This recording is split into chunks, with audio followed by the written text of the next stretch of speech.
My dad even had to take me on a walk. I'll never forget this. He took me on a walk. We're walking around, and I just gotten in this fight with my wife, telling her that I wanted to do comedy again. And he's like, look, Taylor, you're living at my house right now. You know what I mean? Like, I get what it's like to pursue your dreams. Like, I'm a white bass player. I get it, you know? Against all odds, right? But I've been a professional musician since I was in my 20s. You're in your 30s and you live at my house, and I honestly don't even think you're that funny.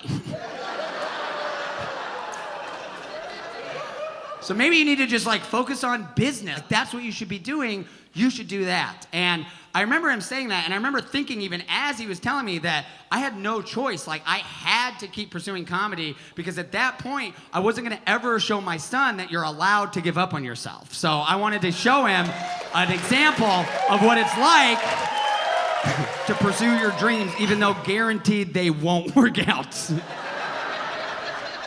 From that point forward, I quit drinking, I quit smoking. I haven't had a drink in several years at this point. I recorded my own album. I released the album. I put the album out with my skateboard jokes. The skateboard jokes went viral. Fucking Tony Hawk started following me. I got an interview in the Bible. Otherwise known as Thrasher Magazine.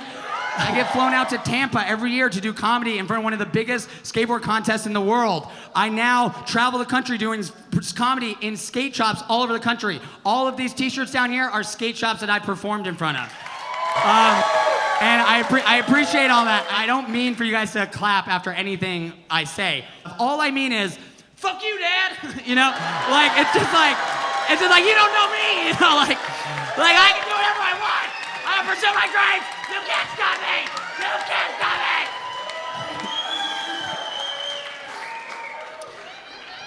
So I told him that one time, and in not so many words, it was more just like, hey, Dad, I remember when you took me on that walk and you said, you know, I shouldn't do this, so I'm kind of having a lot of success right now, you know? And he was like, oh, son, nobody knows you better than I do.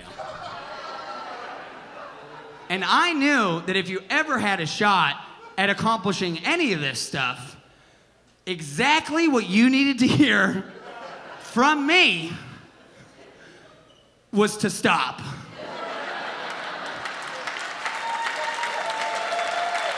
And then I was like, fuck you, Dad.